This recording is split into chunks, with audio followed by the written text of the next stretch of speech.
Discord dulu. Oke. Jadi di dalam meditasi yang berdasarkan astrologi ini, kita mempunyai 6 kualitas meditasi. Ya, 6 kualitas meditasi ini nanti kita bisa pilih. Kalau yang belajar ikut kelas, kita mau pilih apa? Kita mau mengangkat well-nya kita, atau kita mau mengangkat health-nya kita, atau kita mau mengangkat relationship-nya kita, atau kita mau mengangkat karirnya kita. Apapun itu nanti kita bisa pilih gitu loh. Tapi untuk yang mingguan ini, saat ini kita lagi mau mengangkat health karena pandemi. Ada 6 kualitas meditasi tergantung yang mana kita mau pilih. Nah, 6 kualitas meditasi ini kalau saya kasih tahu pertama kali gitu loh. Saya akan menjelaskan yang nomor 6 dulu. Yang nomor 6, banyak teman-teman yang melakukan meditasi tanpa memperhitungkan waktu, tanpa memperhitungkan lokasi, sektor, waktu, dan arah. Ini yang kita ngomong adalah kualitas nomor 6. Apa itu lokasi, sektor, waktu, dan arah? Ya.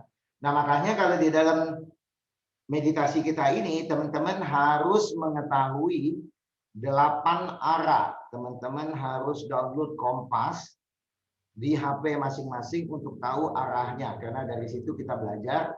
Selalu saya mau menjelaskan ini dulu. Oke, jadi ini saya rekam nanti tinggal saya masukin YouTube, jadi tidak perlu saya ulang-ulang lagi. Jadi kualitas yang nomor 6 adalah tanpa mempedulikan lokasi, sektor, waktu, dan arah. Kemudian kualitas yang nomor 2, biasanya mempedulikan arah saja. Saya kasih contoh, yang arah saja. Contoh ya, teman-teman yang muslim. Teman-teman yang muslim selalu larinya kemana? Kiblat. Ini adalah arah. Atau teman-teman yang agama yang lain. Misalnya Kristen. Selalu nanti arahnya apa? Ke arah altar. Ini adalah berpedoman terhadap arah.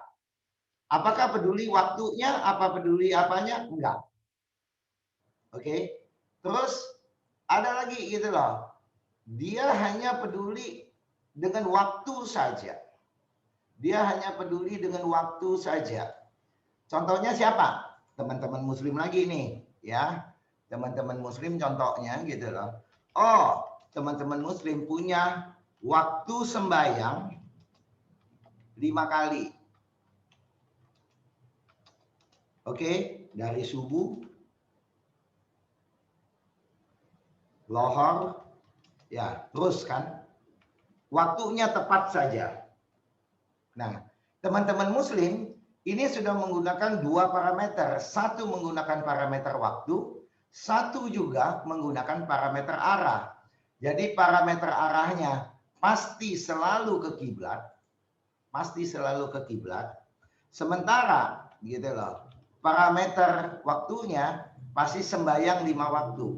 Jadi ini semestinya sudah menghubungkan waktu dan arah. Tapi kalau kita ngomong, ini kan kualitas meditasi nomor 5 dan nomor 4. Tapi kalau astrologi, kita menggunakan parameter arah dan waktu yang selalu berbeda. Jadi bisa saja waktunya gitu loh, waktunya bisa 24 jam. Anytime. Arahnya tidak harus ke kiblat. Arahnya bisa ke 8 penjuru langit. Makanya di sini teman-teman perlu kompas. Oke. Ini yang kita lakukan dengan meditasi berdasarkan astrologi. Yang kedua gitu loh. Ini yang saya mau ajarin lagi teman-teman. Sektor, waktu, dan arah. Saya tambahin sektor gitu loh. Saya tambahin sektor supaya teman-teman tahu sektor di dalam rumah. Jadi sektor di dalam rumah. Bagaimana sektor di dalam rumah? Nah, ini saya kasih gambar teman-teman.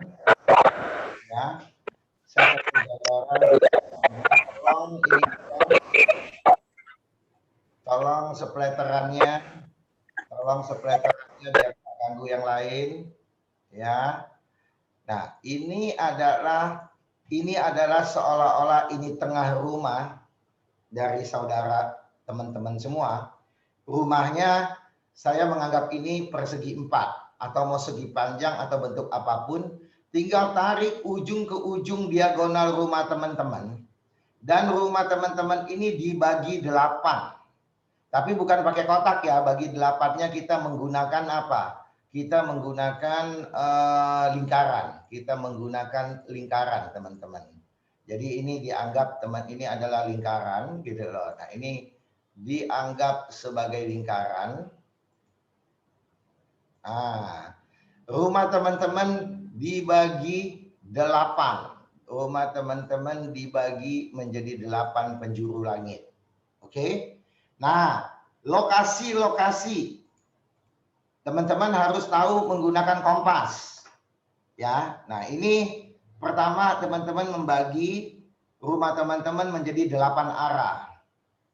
Nah, dari titik tengah rumah, teman-teman dengan menggunakan kompas, cari dulu arah utara. Jadi misalnya ini titik tengah, teman-teman menunjuk, oh utara adalah sini. Nah, posisi utara ini gitu ya. Posisi daerah utara inilah yang disebut sektor. Oke? Posisi misalnya ini timur, ini yang disebut kalau jarumnya menunjuk ke arah timur, inilah yang disebut sektor. Nah, jadi kita di sini mempunyai 8 sektor. Kita mempunyai 8 sektor, ada dari utara, timur laut, timur, tenggara, selatan, barat daya, barat, dan barat laut. Inilah yang disebut sektor. So, gitu loh, di dalam kualitas meditasi yang kedua, ya teman-teman, yang ini. Kita menentukan sektor, waktu, dan arah. Jadi saya bisa ngomong nanti, duduk di sektor timur. Ya. Duduk di sektor timur, hadap barat. Duduk di sektor timur, hadap barat. Aduh, jangan di sini, sebentar. Saya ini nggak usah saya tambahin di sini. Jadi yang kedua gitu loh. Jadi saya bisa ngomong di sini duduk. Yang kedua nih saya suruh duduk misalnya di sektor timur.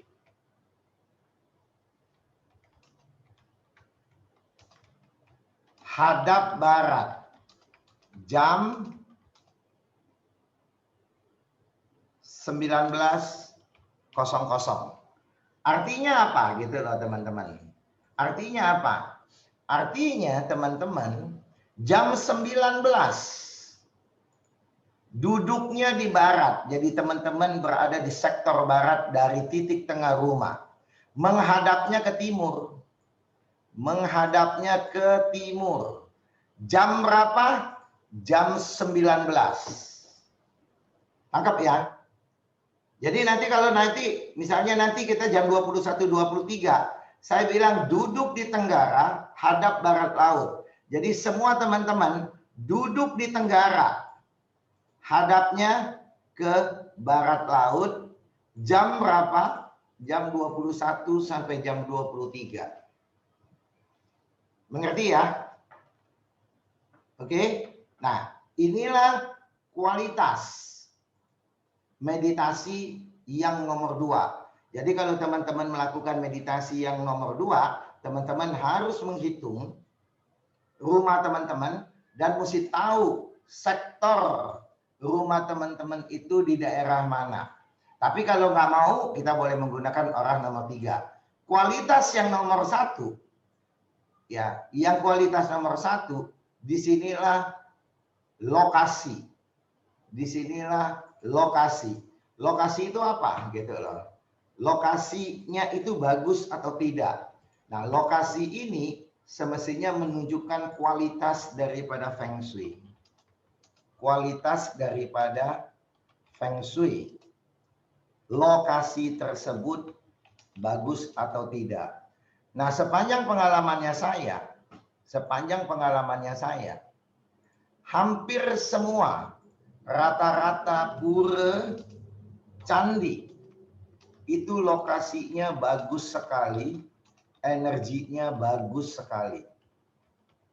Makanya banyak sekali teman-teman yang suka meditasi gitu loh. Kita selalu mencari apa? Tempat atau lokasi yang bagus, yang energinya bagus. Jadi kalau kita bisa dapat tempat atau lokasi yang energinya bagus, kita masuk ke sektor lagi yang tepat, arah dan waktu yang tepat. Inilah kualitas meditasi yang nomor 1. Nah, perhitungan lokasi, sektor, waktu, dan arah ini semua menggunakan astrologi. Ini yang membuat beda. Tujuannya apa? Tujuannya apa kita menggunakan 6 kualitas meditasi ini? Tujuannya apa? Gitu loh teman-teman. Karena suka atau tidak suka, bahwa gitu loh, manusia ini dipengaruhi oleh langit dan bumi. Jadi kalau kita ngomong langit lagi memberikan energi yang bagus, bagaimana tubuh kita menyerap energi ini? Bagaimana bumi memberikan energi yang bagus, tubuh kita menyerap energi ini. Nah, kalau kita berada di lokasi yang salah, bumi memberikan energi yang jelek, langit juga memberikan energi yang jelek. Suka atau tidak suka, manusia ini akan menyerap sebagian energi jelek tersebut, akan diserap, dan itulah yang menjadi problem-problem utamanya kita. Sampai sini teman-teman ada pertanyaan nggak? Jadi teman-teman harus mengerti 8 menggunakan kompas, harus mengerti sektor rumah. Jadi kalau saya bisa bilang nanti jam 9 kita duduk di tenggara hadap barat laut. Nah, duduk di utara ini kita sudah menghitung pergerakan energi dari alam semesta. Yang tadi saya juga share di grup, ini saya share lagi gitu loh. Ya, kita menghitung pergerakan energi di alam semesta pada saat ini. Inilah pergerakan energi. Jadi kalau teman-teman ini di atas jam 9, teman-teman bisa melihat gitu loh. Teman-teman bisa melihat ini di atas jam 9 gitu loh. Inilah pergerakan pola-pola planet di alam semesta. Inilah yang akan mempengaruhi kita. Nah, pola energi energi jam 9 gitu loh. Kita pola energi jam 9 nanti. Polanya adalah tadi sudah saya tulis gitu loh di grup. Buat teman-teman yang belum masuk di grup, silakan masuk di grup. Jadi nanti kita akan apa? Tonight will represent the natural world, the rhythms of the seasons, womanhood and fertility, parenting and reproduction, fostering and adopting. Times are unconditional love, relationship between parent and children, and all the issue of devotion, attachment, separation, sacrifice, loss, and grief. Also associated with issue of the self-worth, absence of a father, incest, rape, custody issue, loss and reclamation. Nah, jadi teman-teman silakan baca. Energi di bawahnya saya sudah tulis bahasa Indonesia. Jadi malam ini kita coba menyerap energi apa gitu loh. Kalau enggak, kalau kita tidak tahu, kita bisa menyerap energi yang negatif. Oke, teman-teman, ini kita berbicara dulu bagaimana menggunakan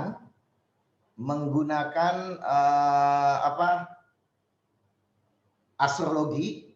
Dan saya untuk minggu-minggu depan saya tidak ngulang lagi.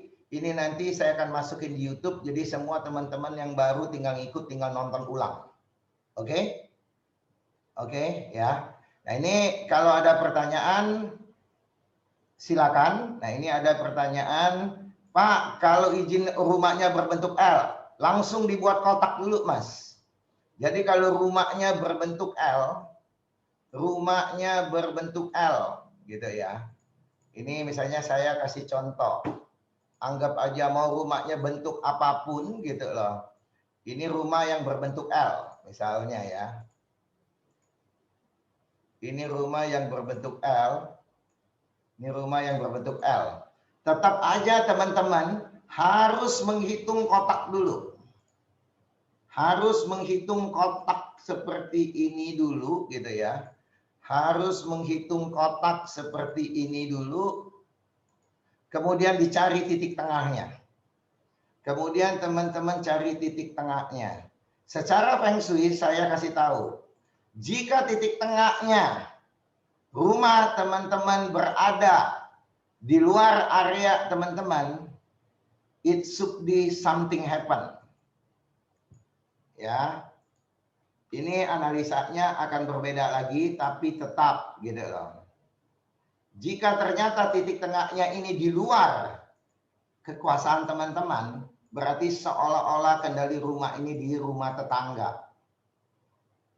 Nah, teman-teman bisa menghitung gitu loh. Ada dua cara. Kalau kita lihat hitung ini gitu loh, kita bisa ngomong, oh titik tengahnya ada di titik sini. Yes, ini yang pertama caranya. Ya, kira-kira yang pertama ini adalah titik tengahnya. Dan ini titik tengah ini adalah di rumah tetangga. Artinya gitu loh. Kekuasaan energi rumah ini ada di tetangga. Teman-teman nggak berkuasa di rumah ini. Ini secara teori pertama. Teori kedua, untuk mencari titik tengah, teman-teman boleh menghitung menjadi dua. Dibuat titik tengah pertama. Nih. Titik tengah rumah pertama ada di sini. Dibagilah menjadi 8 sektor penjuru. Kemudian yang kedua, dibuatlah titik tengah yang kedua. Nih kayak gini. Ya, ini juga salah satu trik. Nah, ini juga salah satu trik, berarti teman-teman punya titik tengah 2 di rumah ini. Oke? Tapi titik tengah utamanya semestinya di mana? Semestinya ada di luar. Dan ini secara Feng Shui nggak terlalu bagus. Oke? Itu jawabannya saya. Jadi mau model bentuk seperti apa? Coba buat dulu kotak dan lokasi yang kosong atau void. Itu nanti teman-teman harus tahu itu yang kosong itu di sektor mana. Dan biasanya akan mempengaruhi hubungan relationship antara keluarga. Oke? Oke, ada pertanyaan lagi? Kalau enggak, recordingnya saya closing dulu. Recordingnya saya closing dulu supaya teman-teman bisa bertanya lagi. Kita sambungkan ke yang lain dulu. Oke?